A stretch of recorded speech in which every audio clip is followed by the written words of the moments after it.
എല്ലാവർക്കും നമസ്കാരം. ഇന്ന് നമ്മൾ പഠിക്കുന്നത് ബാങ്ക് റീകൺസിലേഷൻ സ്റ്റേറ്റ്മെൻറ്റ് എങ്ങനെ എളുപ്പത്തിൽ ചെയ്യാം എന്നുള്ളതാണ്.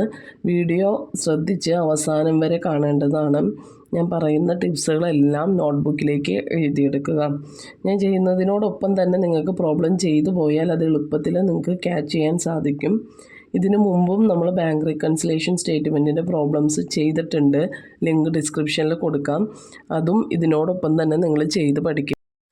ബാങ്ക് റീകൺസിലേഷൻ സ്റ്റേറ്റ്മെൻറ്റിൻ്റെ പ്രോബ്ലം ചെയ്യാൻ സിമ്പിൾ ട്രിക്ക് വെച്ച് ചെയ്യാൻ നിങ്ങൾ ആദ്യം അറിഞ്ഞിരിക്കേണ്ടത് ഈ 8 കോഴ്സസാണ്. ഇതിപ്പോൾ തിയറി ചോദിച്ചാലും നിങ്ങൾക്ക് ഈ കോഴ്സസ് അറിഞ്ഞിരിക്കേണ്ടതാണ്.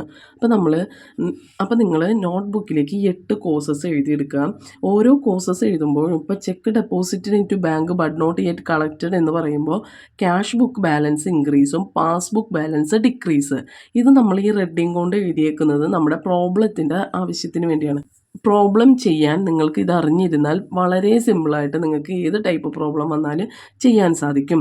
അപ്പോൾ ഓരോ കോഴ്സസിന് ക്യാഷ് ബുക്കിൻ്റെ ബാലൻസ് എങ്ങനെയായിരിക്കും, പാസ്ബുക്കിൻ്റെ ബാലൻസ് എങ്ങനെയായിരിക്കും എന്ന് ഞാനിവിടെ നൽകിയിട്ടുണ്ട്. അപ്പോൾ എല്ലാവരും നോട്ട്ബുക്കിലേക്ക് ഇത് കറക്റ്റായിട്ട് എഴുതിയെടുക്കുക. ഇനി ക്വസ്റ്റ്യൻ വരുമ്പോൾ ഇതെങ്ങനെ അപ്ലൈ ചെയ്യണമെന്നുള്ളത് ഞാൻ പറഞ്ഞുതരാം. ബാങ്ക് റീകൺസിലേഷൻ സ്റ്റേറ്റ്മെൻറ്റിൻ്റെ ഒരു ക്വസ്റ്റ്യൻ ഇവിടെ നൽകിയിരിക്കുന്നു. From the following particulars of mister Amal, prepare bank reconciliation statement on March 31, 2017. Bank balance as per cash book. Cash ബുക്കിൻ്റെ ബാലൻസ് എന്ന് പറയുന്നത് എത്രയാണ്? 50,000 ആണ് തന്നിരിക്കുന്നത്.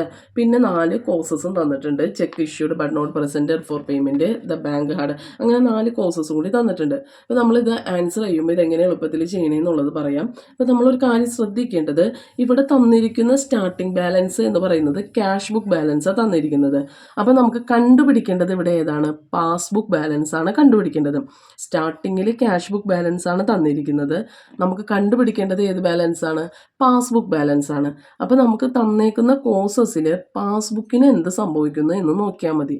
അതായത് പാസ്ബുക്ക് ഇൻക്രീസ് ആണോ ഡിക്രീസ് ആണോ എന്ന് നോക്കിക്കഴിഞ്ഞാൽ നമുക്ക് എളുപ്പത്തിൽ പ്രോബ്ലം ചെയ്യാൻ സാധിക്കും. അപ്പോൾ നമുക്കിതെങ്ങനെ ചെയ്യണമെന്നുള്ളത് നോക്കാം. ആദ്യം തന്നെ bank balance as per cash book 50,000 നമ്മൾ ഫോർമാറ്റ് വരച്ചിട്ട് അതുപോലെ തന്നെ എഴുതി വെക്കും. ആദ്യം തന്നെ bank balance as per cash book 50,000 നമ്മൾ പ്ലസിൻ്റെ കോളത്തിലാണ് എഴുതുന്നത്. ഇത് നമ്മൾ പുതിയ മോഡൽ പ്രകാരമാണ് ഈ ഒരു ഫോർമാറ്റിൽ വരച്ചിരിക്കുന്നത്. അല്ലാതെ ആഡും ലെസ്സും ഇട്ട് ചെയ്യുന്നവരും ഉണ്ട്. അപ്പോൾ നമുക്ക് ഏത് മോഡലായാലും നിങ്ങൾക്ക് ടീച്ചേഴ്സ് പഠിപ്പിച്ചേക്കുന്നത് ഏത് മോഡലാണോ അതനുസരിച്ച് ചെയ്താൽ മതി. നമുക്കറിയേണ്ടത് പ്ലസ് ഏതാ മൈനസ് ഏതാ ഇത്രയല്ലേ നമുക്ക് കിട്ടേണ്ടതുള്ളൂ. അത് കിട്ടിക്കഴിഞ്ഞാൽ നമുക്ക് സുഖമായിട്ട് ആൻസർ കിട്ടില്ലേ. അപ്പോൾ നമ്മൾ ആദ്യം തന്നെ bank balance as per cash book എന്നുള്ളത് 50,000 എഴുതി. അതിനുശേഷം നമുക്ക് രണ്ടാമത്തെ എന്ന് പറയുന്നത് cheque issued but not presented for payment 6,000. Cheque issue ചെയ്തു പക്ഷെ പേയ്മെൻറ്റിന് പ്രസൻറ്റ് ചെയ്തിട്ടില്ല എന്നാണ് പറയുന്നത്. നമ്മൾ എഴുതിയേക്കണ സിമ്പിൾ ട്രിക്ക് എടുക്കാം. നമ്മളിപ്പോൾ പറഞ്ഞ അതേ കോഴ്സ് ഇവിടെ ഉണ്ട്. Cheque issued but not presented for payment. നമുക്ക് പാസ്ബുക്ക് നോക്കിയാൽ മതി. നമുക്ക് കിട്ടേണ്ടത് പാസ്ബുക്ക് ബാലൻസ് ആണ്. പാസ്ബുക്കിന് ഇവിടെ എന്താ സംഭവിക്കുന്നത്? പ്ലസ് അല്ല സംഭവിക്കുന്നത്. അപ്പോൾ നമ്മൾ പാസ്ബുക്കിൽ പ്ലസ് ആണെങ്കിൽ നമ്മളിത് ഏത് കോളത്തിലാണ് ഈ എമൗണ്ട് കൊടുക്കേണ്ടത്? ആഡ് കോളത്തിലാണ് ഈ എമൗണ്ട് കൊടുക്കേണ്ടത്. ക്ലിയർ ആയോ? നമ്മുടെ കോഴ്സ് ഇതാണ് നമുക്ക് ക്വസ്റ്റ്യനിൽ തന്നിരിക്കുന്നത്. നമുക്ക് കണ്ടുപിടിക്കേണ്ടത് പാസ്ബുക്ക് ബാലൻസ് ആണ്. പാസ്ബുക്കിന് പ്ലസ് ആണ് വന്നിരിക്കുന്നത്. അപ്പോൾ നമ്മൾ എവിടെ കൊടുക്കേണ്ടത്? 6,000. 6,000 നമ്മൾ എവിടെ കൊടുത്തിരിക്കുന്നത്? ആഡിൻ്റെ കോളത്തിലാണ് നമ്മൾ 6,000 കൊടുത്തിരിക്കുന്നത്.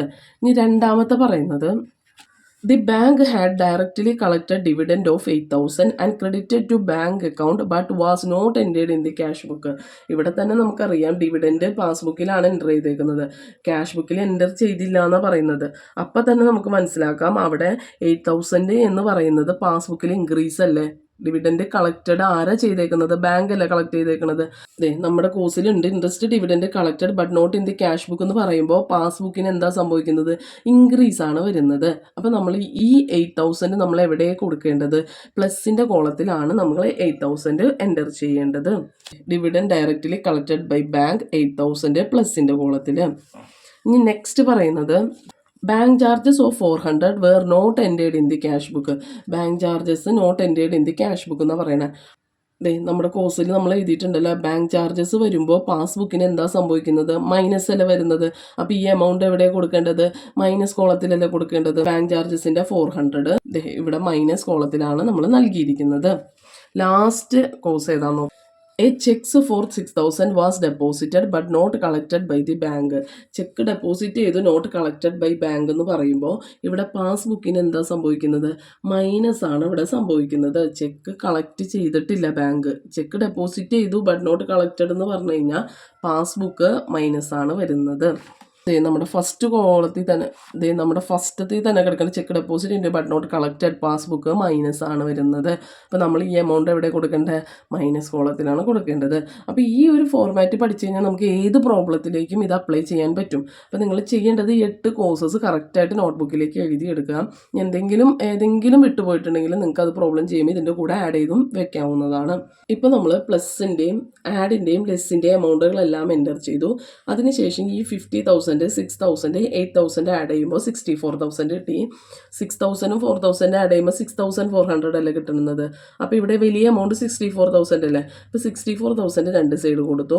കുറവുള്ളത് ഈ സൈഡാണല്ലോ. അപ്പോൾ ആ 6,400നെ 64,000ൽ നിന്ന് മൈനസ് ചെയ്യുമ്പോൾ നമുക്ക് എന്ത് ആൻസർ ആയിട്ട് ലഭിക്കും? 57,600 ബാലൻസ് ആസ് പെർ പാസ്ബുക്ക് ലഭിക്കും. അപ്പോൾ നമ്മളൊരു കാര്യം ശ്രദ്ധിക്കേണ്ടത്, നമുക്ക് എന്താണോ കണ്ടുപിടിക്കേണ്ടത് അതിന് പ്ലസ് ആണോ മൈനസ് ആണോ എന്ന് നോക്കാം. അതിന് പ്ലസ് ആണെങ്കിൽ പ്ലസിൻ്റെ കോളത്തിൽ കൊടുക്കുക, അതിന് മൈനസ് ആണെങ്കിൽ മൈനസ് കോളത്തിൽ കൊടുക്കുക.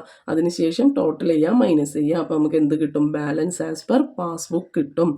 ഇതിനെല്ലാം നിങ്ങൾ അറിഞ്ഞിരിക്കേണ്ട ട്രിക്ക് എന്താണ്?